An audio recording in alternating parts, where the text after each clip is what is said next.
నమస్తే, welcome to Leo. మనతో ఉన్నారు అమ్మప్రసాద్ గారు. సార్ నమస్తే. నమస్కారం సార్, తిరుమల తిరుపతికి సంబంధించి లడ్డూలో వాడిన నెయ్యి ఏదైతే ఉందో అది కంప్లీట్గా కల్తీ అని చెప్పేసి సుప్రీంకోర్టు విధించిన CBS SIT complete charge sheet బయటకు వచ్చేసింది. అయితే అది ఇంకా పూర్తిగా బయటికి రాకముందే వైసీపీ నేతలందరూ కూడా అస్సలు కల్తీ జరగలేదు అని చెప్పేసి చంద్రబాబు నాయుడు గారిని క్షమాపణ చెప్పాలని చెప్పేసి కోరారు. కానీ ఇప్పుడు పూర్తి వివరాలు బయటకు వచ్చేస్తున్నాయి. అయినా ఇప్పటికీ కూడా వితండవాదం చేస్తున్నారు. యాజ్ ఏ బ్రాహ్మణుడిగా మీరు దీన్ని ఎలా తీసుకుంటారు సార్? హిందూ మనోభావాలు దెబ్బతినే విధంగా పవిత్ర తిరుమల లడ్డూలో కల్తీ జరిగింది అనేది ఖచ్చితమైన అంశం. అది ఖచ్చితమైన అంశం. ఇది భక్తులకే తెలుసు. గతంలో లడ్డూ ఎన్నాళ్ళు నిలవ ఉండేది, ఆ సువాసన ఏంటి, ఇప్పుడేంటనేది ప్రతి భక్తులకే. ఇది ఏదో సిట్లు, ఏదో విచారణలు, పరిశీలనలు, టెస్టులు, ల్యాబ్లు పక్కన పెట్టేస్తే పబ్లిక్ ఓపెన్గా ఆ రోజు లడ్డూకి ఈ రోజు లడ్డూకి ప్రజలే న్యాయ నిర్ణేతలు. ప్రజల కంటే గొప్పవాడు ఎవడో లేడు. అసలు సుప్రీంకోర్టు ఇది రాష్ట్ర ప్రభుత్వం నిర్ణయించిందో, రాష్ట్ర ప్రభుత్వం వేసిన సిట్టు కాదు. ఇది సుప్రీంకోర్టు చేత నియమించబడినటువంటి ఉన్నతమైన సంస్థ, ఈ స్పెషల్ ఇన్వెస్టిగేషన్ టీం. వాళ్ళు ఇచ్చినటువంటి తీర్పులో అడల్ట్రేషన్ జరిగింది, 250 కోట్ల రూపాయల అవినీతి జరిగింది, 20 కోట్ల లడ్డూల్లో అవినీతి జరిగింది, 60 లక్షల లీటర్ల నెయ్యి అవినీతి జరిగింది అని క్లారిటీగా ఇచ్చారు. ఆ రోజున్నటువంటి బోర్డు సభ్యులు కానీ, అధికారులు కానీ, చైర్మన్ కానీ వాళ్ళందరూ కూడా మరింత విచారణ దీనిపై జరగాలని మళ్ళీ కమిషన్ ఇచ్చారు.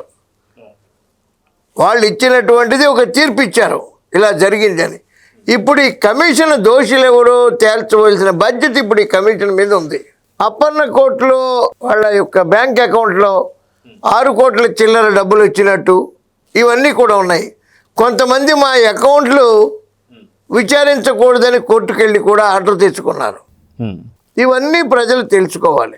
ఈ న్యాయస్థానాల్లో తీర్పులు, ఈ విచారణలు సంవత్సరాల తరబడి జరుగుతూనే ఉంటాయి. ఏ తప్పు లేకపోతే సుప్రీంకోర్టు చేత నిర్ణయించబడినటువంటి సిట్టు అడల్ట్రేషన్ జరిగింది అని ఖచ్చితంగా ఇచ్చింది కదా. జరిగింది అంటే మనుషులేక చేసేది, ఎవరో పైనుంచి వచ్చి భూతాలు దెయ్యాలు ఏం చేయవు కదా. ఇది మనుషులే చేశారు. అంటే ఆ రోజు అధికారంలో ఉన్నటువంటి వ్యక్తులు కానీ, పాలకులు కానీ, గవర్నమెంట్ కానీ దాని మీద బాధ్యత వహించవలసిందే. దీనికి చంద్రబాబు నాయుడు గారు ఎందుకు క్షమాపణ చెప్పాలి? ఏ తప్పు చేయకుండా దోషుల్ని నిర్ణయించండి అని సుప్రీంకోర్టుకి నివేదిక సమర్పిస్తే, సుప్రీంకోర్టు సిట్టు వేస్తే చంద్రబాబు నాయుడు గారు క్షమాపణ చెప్పాలి. ఇది ఎట్లా ఉంది? ఉల్టా దొంగతనం చేసిన వాడు వచ్చి క్షమాపణ చెప్పాలా, సొమ్ము పోగొట్టుకున్నవాడు వచ్చి చెప్పాలా? ఇంకా నయం చంద్రబాబు నాయుడు వెంకటేశ్వర క్షమాపణ చెప్పి అడిగితే ఇంకా బాగుండేది. అసలు నీదే కదా కొండ, నీదే కదా స్వామి, నీదే కదా లడ్డు, ఆ కల్తీ జరుగుతున్నప్పుడు నువ్వు ఎందుకు వచ్చి ఓ మొట్టకే మొట్టలేదు అని చేతి నువ్వు వచ్చి చెప్పు స్వామి క్షమాపణ అడిగినా అడుగుతారు వైసీపీ వాళ్ళు. వాళ్ళకి నూరా తాటిపట్టా, నరం లేని నాలుగు ఏదైనా మాట్లాడుద్ది. చంద్రబాబు నాయుడు గారు క్షమాపణ చెప్పడం అండి. ఇక్కడ అవినీతి జరిగింది, ఇక్కడ అవినీతి జరిగింది, ఇక్కడ కల్తీ జరిగింది బాబోయ్ అని అంటే చంద్రబాబు నాయుడు గారు వెళ్ళి సుప్రీంకోర్టుని ఆశ్రయిస్తే వాళ్ళు వేశారు సిట్టు. వాళ్ళు వచ్చి చెప్పారు ఛార్జ్ షీటు, ఇన్ని కోట్లు ఇలా జరిగింది, ఇన్ని కోట్లు ఇలా జరిగింది అని. దాని ప్రజలందరికీ తెలుసు. అడల్ట్రేషన్ నెయ్యి అంటే అడల్ట్రేషన్ నెయ్యిలో ఏమైనా కలవచ్చు. సాక్షాత్తు దేవదేవుడికే తెలియాలి. దేవదేవుడి యొక్క ఆదేశాల మేరకే ఈ విచారణలు, సిట్లు ఇవన్నీ జరుగుతున్నాయి. ఆయన ఆదేశం లేకపోతే చీమ కూడా కదలదు. ఇది జరుగుతున్నదే దేవదేవుడు తనకి తానుగా చేయించుకుంటున్నటువంటి విచారణ ఇది. అంత తప్ప మానవ మాతృలు తిరుపతిలో వేలు పెట్టి చేయగలిగింది ఏదీ లేదు. శ్రీ వెంకటేశ్వరుడే శిక్షించాలన్న ఆయనే, రక్షించాలన్న ఆయనే. తిరుమల కొండ పవిత్రతను కాపాడడంలో చంద్రబాబు నాయుడు గారు ఓపెన్గా చెప్పారు, నాది చిత్తూరు జిల్లా, నేను వెంకటేశ్వర స్వామి భక్తుడిని, శ్రీ వెంకటేశ్వరుడే నన్ను క్లైమోర్ మైల్ నుంచి కాపాడి పునర్జన్మిచ్చి మళ్ళా పట్టు వస్త్రాలు సమర్పించే భాగ్యం కల్పించినందుకు శ్రీ వెంకటేశ్వరుడికి రుణపడి ఉన్నాను. శ్రీ వెంకటేశ్వరుడు ఆలయాలు దేశవ్యాప్తంగా నిర్మాణమై ప్రజలందరికీ వెంకటేశ్వరుడు అందుబాటులో ఉండాలనే ఆలోచనలో నేనున్నాను. అమరావతి ప్రాంతంలో జరుగుతున్నటువంటిది కూడా తిరుమలలాగా జరగాలి, అన్న వితరణ జరగాలి అని ఇంత చేస్తున్న శ్రీ వెంకటేశ్వరుడి సేవకు అంకితమైన చంద్రబాబు నాయుడు గారిని క్షమాపణ చెప్పమనటం అనేది వాళ్ళ విజ్ఞతకు వదిలేస్తున్నాం. ఇవాళ చూస్తున్నాం కదా, భూత పంచాంగంతో నడుపుతోంది వాళ్ళు. ఒక రౌడీ రాజ్యంలాగా, భూత పంచాంగంలాగా. వాళ్ళు భక్తి ఏంటండి, వాళ్ళు నా ముఖం భక్తి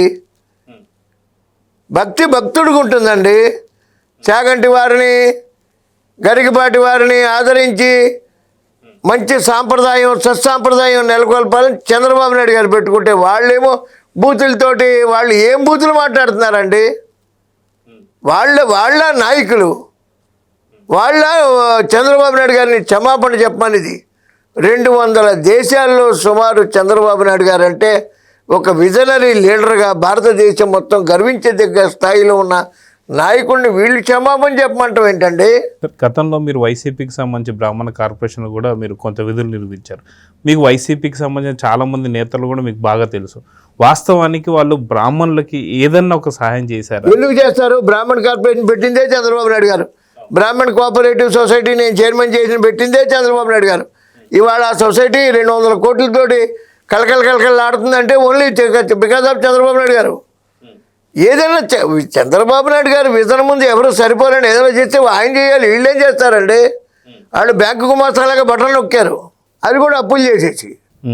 ఇంకెంతకాలం చేయగలుగుతారు? అసలు నిజంగా ఈ టైంలో వైసీపీ కనుక మళ్ళీ వచ్చి ఉండుంటే, ఇప్పుడు చంద్రబాబు నాయుడు గారు కాకుండా వచ్చి ఉండుంటే ఇంకో 1-2 నెలలు బటన్ నొక్కి 2 చేతులు పైకెత్తేవారు. ఎక్కడి డబ్బులు? ₹1 సంపాదిస్తే కదండి ఇవ్వగలుగుతాడు. ఎక్కడి నుంచి ఇస్తారు? ఏం బట్టలు నొక్కుతారు? పరిపాలన చేతవ్వాలి కదండి. డ్రైవింగ్ సీట్లో కూర్చోవాలంటే డ్రైవర్ కూర్చోవాలి, ప్రతివాడు కారు నడుపుతాడే. ఇది రాంగ్ ప్రభుత్వాన్ని ఎన్నుకున్నారు ప్రజలు, వాళ్ళు తెలుసుకున్నారు. ఇది ప్రభుత్వం కాదు, ఇది వీళ్ళకి పరిపాలన రాదు, వీళ్ళ అనర్హులు పరిపాలనకి, అనర్హులకి మనం అధికారం ఇచ్చామని తెలుసుకున్నారు, దింపేశారు. వాళ్ళు ఫ్రస్ట్రేషన్ ఇవాళ. సార్, కల్తీ నెయ్యికి సంబంధించి వక్రీకరిస్తానికి ఇప్పుడు అంబటి రాంబాబు లాంటివనే దింపి కాపు ఉద్యమ నేతలు అని చెప్పి మాట్లాడుతున్నారు. నిజంగా దీన్ని వక్రీకరించండి అనేది ఫలించలేదు.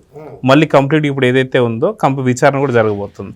సో జగన్మోహన్ రెడ్డి కుట్రలు ఫలించలేదు, ఎలా చూడాలంటారు? కాపులు నిజం చెప్పాలి అని అంటే 27% ఉన్నారు రాష్ట్రంలో కాపులు. నిజంగా చెప్పాలంటే కాపులు రాష్ట్రాభివృద్ధిలో భాగం. ఆ రోజు వంగవీటి మోహన్ రంగా గారు, విజయవాడ, దివంగత గౌరవనీయ వంగవీటి మోహన్ రంగా గారు ఏ రోజున పరుష వాక్యం బూతులు మాట్లాడలేదు. వంగవీటి మోహన్ రంగా గారి మీటింగులు కనీసం 5-6 మీటింగులు నేను విన్నాను, నేను స్వయంగా విన్నాను. మా తాడేపల్లిగూడెంలో వచ్చి మీటింగులు పెట్టారు, ఎప్పుడు బూతులు మాట్లాడలే. ఆయన కనుక బతికుంటే మరింత గొప్ప నాయకుడు అయిపోయేవాడు. ఆయన కాపుల్ని సంఘటితం ఏకం చేయటంలో చాలా ప్రముఖ పాత్ర పోషించారు ఆయన. కాపులు ఎప్పుడు కూడా ఒక రకంగా చెప్పాలంటే నిస్వార్థపరులే అంటాను నేను. ఎంచేతంటే 27% ఉన్నప్పటికీ కూడా మాకు రాజ్యాధికారం కావాలని వాళ్ళు ఏ రోజు కోరుకోలే, మా కులానికి రాజ్యాధికారం కావాలని వాళ్ళు ఏం అడగలే. ఎవరు అభివృద్ధి చేస్తారో వాళ్ళకే పట్టం కట్టారు. ఎప్పుడు కూడా చంద్రబాబు నాయుడు గారు వెనకాలే కాపులు ఉన్నారు, నో డౌట్ ఇన్ ఇట్. ఇవాళ పవన్ కళ్యాణ్ గారు ఓపెన్గా చంద్రబాబు నాయుడు గారు మరింత కాలం ఉండాలి పదవిలో అనటంలో 2 గోదావరి జిల్లాలు కూడా, మా పశ్చిమ గోదావరి జిల్లా మాది, మా పశ్చిమ గోదావరి జిల్లాలో అధిక సంఖ్యలో కాపులు ఉన్నారు. అధిక సంఖ్యలో ఉన్న కాపులు ఎప్పుడు కూడా 16కి 16 ఆర్తిపల్లి ఇచ్చినట్టు తెలుగుదేశానికి ఇచ్చాం. అంటే కాపులు తెలుగుదేశం వెనకాల ఉన్నట్టే కదా. కాపుల్లో బీసీలు కూడా అధిక సంఖ్యాకులు ఉన్నారు, సెట్టిబల్జీ అని ఇట్లా ఒంటరి కులాలు కొన్ని. ఎప్పుడు కూడా ఇది బీసీ సామాజిక వర్గానికి పెద్దపీట వేసిన పార్టీ తెలుగుదేశం పార్టీ, దాన్ని ఎవడు కాదనలేడు. కాపులు ఎప్పుడు కూడా తెలుగుదేశాన్ని వీడిపోరు. కాపుల అండతో తెలుగుదేశం మరో అఖండ విజయం, రాబోయే 29లో మరో అఖండ విజయం. కాపులందరూ కలిసి జై చంద్రన్న అని చెప్పి చంద్రబాబు నాయుడు గారిని మళ్ళీ గెలిపిస్తారు. ఇది నిజం. సో చూద్దాం సార్, ఖచ్చితంగా మీరు అనుకున్నదే ఫలించాలని కోరుకుంటున్నాం. నమస్తే. Please subscribe to Leo News for more videos.